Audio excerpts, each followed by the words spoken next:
Hi Gemini, welcome to your welcome to your personal energy focus reading.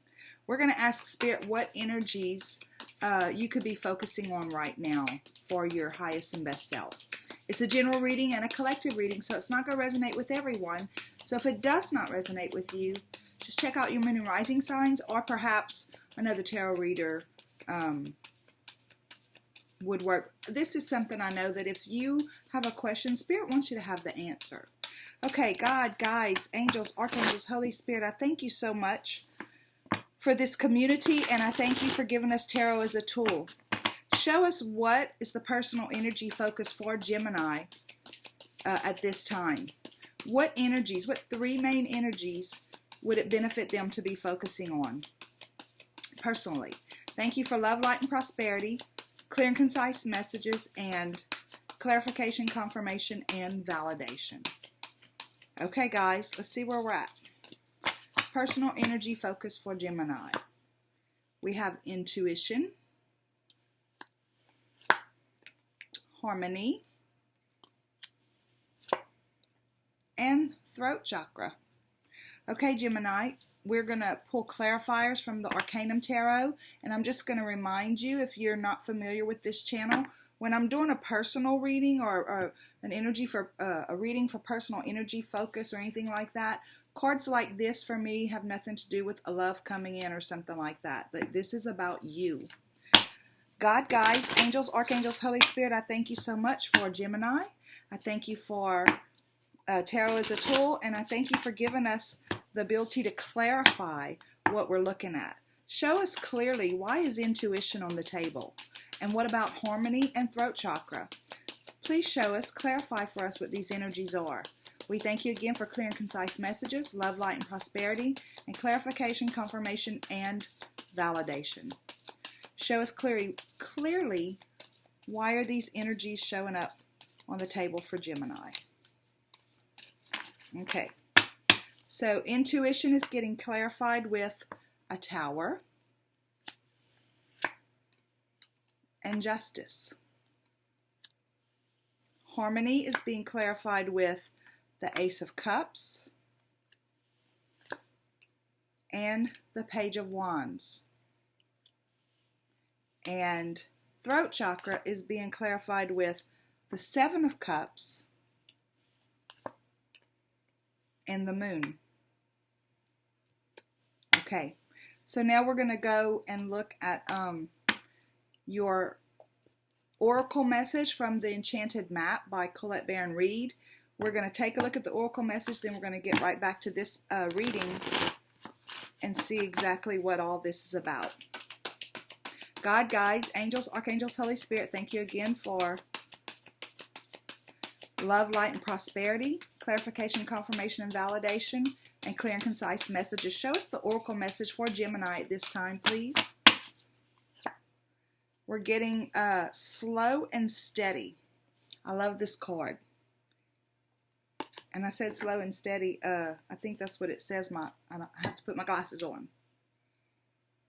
Yeah. Slow and steady. And look at that. Look how beautiful she is. And she's in a snail's encasing. So it's about, just steadily moving along and allowing the light, right? The light to be your guide. Watching for signs, watching for messages. It's a 1 and a 2. One is about, for me, 1 is about creation. 2 is about the feminine, the strength of the feminine, the strength of the ability to bend and not break, the ability to create, the ability to be in tune, to be emotionally connected and that kind of stuff. So, slow and steady wins the race. Remember the old cliche, slow and steady wins the race. This is a time for easy movement, unhurried steps, and a steady heart. Trust that taking life at a more leisurely pace will give you great success, great access to your dreams. Slowing down allows more contact with the juicier elements of your life. Savor them. It reminds me of that saying, you gotta stop and smell the roses. Sometimes we get caught up in our day-to-day schedules and tasks and things like that, that we forget to look around us and see the beautiful things that Spirit puts in our pathway. So the very first energy that they are saying would be a good focus for you is your intuition. I feel like they already communicate with you on a regular basis, Spirit does, and you're very, very in tune with that. And they're wanting you to focus on that. Put your focus there at this time. We're getting the Tower, and I feel like, there may be something that has happened recently in your life that you don't get it. And I feel like this is saying, tap into your intuition so that you can understand what this was for. Because Tower moments don't come willy-nilly just because Spirit wants to pick on you. And Tower moments don't come willy-nilly just because. They come for a purpose. Usually because our intuition is trying to move us in a direction back on the path that we originally wanted for ourselves. Because there's never really a wrong path, but sometimes there's a more efficient path, right? So whenever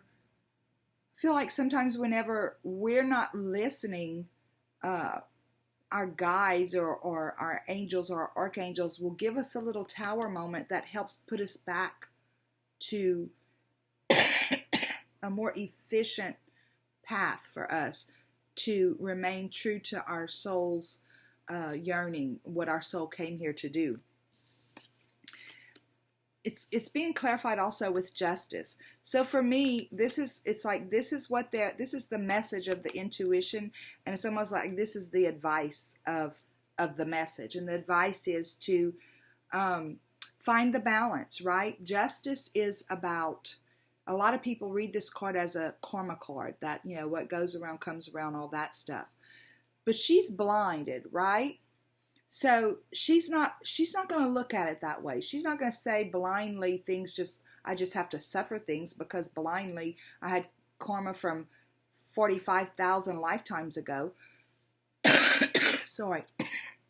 She doesn't believe that way. Instead, what I'm feeling with this card is she knows that whenever when she can blind herself to what society says about anything, and she can really just trust instead what she's learning, she moves more smoothly through life, and she's much more balanced. And her truth is anchored down here, right? The sword for me right here is about her truth, and it's anchored with this weight. It's anchored with this weight because she's allowing this to guide her through. And she's going back and she's looking at this. I feel like this is a recent Tower. I don't feel like it's something that's coming. I feel like they're wanting you to understand that. To understand this Tower, tap into your intuition and know why this has happened. I had a pretty severe Tower moment in June of 2018, and it started in June of 2018, and it really rocked my world by August, September, right around Labor Day of last year. And it's only in looking back that I can understand and allowing Spirit to minister to me or talk to me, that I can understand exactly what that was for. Because it opened up, it caused me to open up my mind to a whole different kind of reality and a whole different understanding of things. So sometimes those Tower moments, it's not until after the dust has settled, after the rubble's been cleared, that we can allow our intuition to help us look at it. They say hindsight's 20/20. That's because sometimes in hindsight, we're finally detached from the emotional trauma of it, and we can say, oh, that's what it was about. So I feel like that's what they're saying. I don't think there's a Tower coming. I think you've recently had some sort of a Tower, and they're asking you to focus on your intuition to help you understand what it was for and in what direction you want to go to be able to to benefit from it. Okay. And I feel like it has to do with this harmony. Again, this is not about a love coming in. This is about you meeting yourself. This is about the logical side of you understanding the creative side of you, the facts merging with the feelings, right? It's about you becoming closer to whole. I did a Daily Mail segment on how do you know when you're whole, and I started out by saying I don't think we're ever really whole until we get back to the other side. But Gemini, there's certain steps for us to get closer and closer to that wholeness even while we're here in this 3D reality. And I feel like that's where they're pushing you forward to. And they're saying with this card, it's about your emotional fulfillment. It's about you being whole and unconditionally loving yourself in a way that you unconditionally love others. It's about you giving that same attention back to yourself. And if you look around here, water's all about emotion, right? And unconditional love. And fish represent new life. So it's like it's a way for you to bring that balance that you're looking for. Because sometimes we can tend to walk away from who we truly are. This is also representative of the Lover's card, which is your card. Gemini. The Lovers in the traditional tarot is representative of Gemini. So, and that's what this card, except it's an oracle deck, it's also what it represents. It is the self-love, the understanding that we're all created male and female. So we have that logical side of us, but we have that feeling and creative side of us too. It's where facts and feelings meet.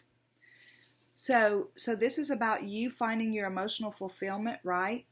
And it's about, the advice is to look at your own passions. You can be within a relationship, be within a company, be within any kind of anything around a bunch of other people and still be true to who you are in a very passionate way.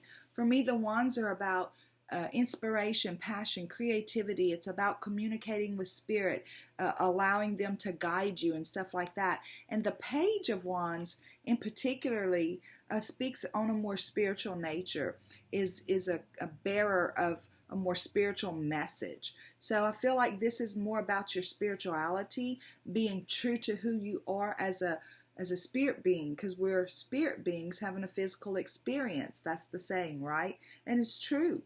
That's exactly what's going on here. And they're wanting you to remember that. And that's where you're going to find that emotional fulfillment, that true unconditional love for yourself that you extend to others.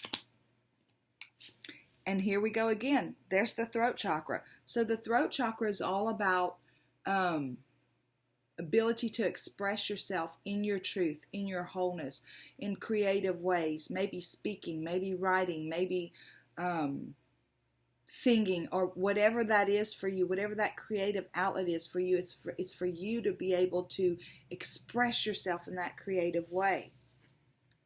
And that there's different, and this is telling me that there's probably different ways that you feel like you can do that, and you're not necessarily sure which way is the best way for you. So some people might look at this card and say there's confusion, there's lots of options or whatever, but I'm going to say slow and steady wins the race, right?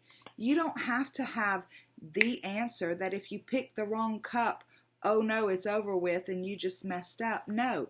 Whatever your creative expressions are, try each one. Try each one and see, how does this feel? And if it feels good, don't stop trying. Add another one and see, well, do I do both of them? It's like there's no hard and fast rules about any of this. And that's the beauty of it all. There's no hard and fast rules. If we get off track, and we can't stay tapped into our intuition to get back on track, the universe very lovingly will help us get back on track. And it might not feel very loving at the beginning, but when you look back, you realize, man, that's probably one of the best things that ever happened to me. So the only thing that I would say is, in this center cup, there's a little ghost looking fella, right? The spirit guide, angel, archangel, whoever it is that you work with from the other side, make that your main focus as you experience each one of these expressive outlets. And then there's your advice again, is to remain attached to and connected with your intuition. Some people see the moon as a negative card. I do not. I see the moon as a very, very loving, generous, nurturing card, because it allows us to trust even in the darkness. Because even whenever the sun goes to the other side of the globe, and this side of the globe is in darkness, we get the reflection of that sun from this moon to still light our path, even if it's one step at a time. But it's going to light our path in a way that we can walk forward without doubt. And it may be a little bit unnerving at times, because whenever it's dark out, we don't know what's out there beyond where we can't see. But if we trust that intuition, and we stay connected, even if some tatai approaches us, we trust that we're going to be safe in spite of it. So I feel like that's what this is about. There's a lot of water down here, so it's a very emotional thing for you at this time, for some reason, to continue to move forward in this journey. And I do feel like it's a spiritual journey for you, but it's a little emotional for you to move forward. Maybe because there's been a time when you felt like you couldn't be yourself, you couldn't express who you truly were because of having to please other people, or having to do what you felt like society said was the right thing for you, or what your boss said was the right thing for you, or whatever.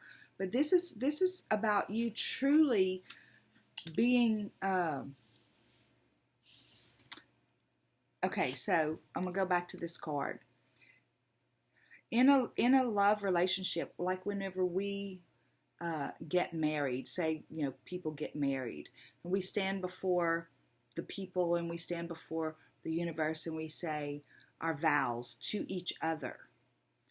So I said this in a couple other readings, and I feel like it's kind of a general theme through all of the readings right now, is that get in the mirror and say those vows to yourself. Say, self, I promise to love you in sickness and in health, in good times and in bad times, whatever those vows are, or make up your own vows and commit that to yourself, because it's about, we don't think twice. Well, sometimes we think twice about it, but if somebody we love does something, we don't think real hard about forgiving them. We can forgive them and move on. But we're not that generous with ourselves. And I feel like that's a little bit about what this is about. So make that commitment to yourself, that you'll let yourself off the hook, that you will be committed to yourself in sickness and in health, and for richer or for poorer, good times and bad times. And even if I screw up, I'm still going to love me, and whatever. Because we never really screw up. We just learn along the way, right? Okay, let's do our PS. God, guides, angels, archangels, Holy Spirit, I thank you for my Gemini friends. I thank you so much for the path that we each walk. And I thank you that we have tarot as a tool, and that we can look at the energies that it would benefit us to focus on, and that we can gain strength and information from those. Show us clearly, what's the PS that goes with this message? We thank you for love, light, and prosperity. We thank you for clear and concise messages, and we thank you for clarification, confirmation, and validation. What is the PS, please? Okay, PS. Look, so you had the Knight of Wands, and now you're having the King of Wands. And what they're saying is, if you can focus on these energies and be kind to yourself and be true to yourself, and stay connected with your guides, because they're going to be able to keep you on the path that is most effectively beneficial for you. All the paths are beneficial for us, but to get you where you wanted to go. And then you're going to be able to be in this king energy. He didn't become the king because he was born into it. He became the king because he went through a lot of stuff, right? He went through a lot of stuff, and he took what he went through and he extracted from it the wisdom, and he got passionate about going out and transmuting energy for himself and the people that he loved. He's very passionate. Over here on his heart, there's a little flame. That flame it's a fire sign, right? This is representative of the fire signs. And I understand you're an air sign, but this is also a good energy to walk in because it's passionate, it's inspired. But you go from here, from starting your journey to here, to being the king. From being the page, you got promoted to the king already. Look, it's the Wheel of Fortune. So, and what is it about the Wheel of Fortune? We know it's always turning, right? But whenever it comes up in your reading, it's usually because it's this time that they're wanting to bring you on the top side of this wheel. There's some reason that they're wanting to walk you into your personal strength, into your truth and all that stuff. This is a time for you to do that. And there's the Three of Hearts. I always say that, the Three of Hearts. The Three of Swords, okay? And it's about heartbreak and betrayal. So I feel like, maybe this Tower was about a broken heart, maybe losing somebody or whatever, but this is a way for you to move past this, to heal that hurt, and to be able to, again, walk in your strength and your truth. And there's your truth. It's the Knight of Swords. So the Knight of Swords cuts through the muck of these emotions that tend to imprison us, right? We can't control how other people treat us. We can't control how other people behave in our lives. What we can control is what we allow as far as how other people treat us, and how we receive how other people treat us. And whenever you know who you are and you move forward in your truth, then this happens less and less, because we realize that whenever other people treat us badly, we don't even necessarily judge it as badly anymore. We just observe it as that's their mess. That's something that's a journey they're on and something they need to get past. And it's no longer about us taking it personally, because we know who we are and we walk in a way that we only accept what resonates with us, and we don't accept bad treatment anymore. Okay. I hope that was helpful for you. And until next time, go out and have a super duper day. Thank you for stopping in.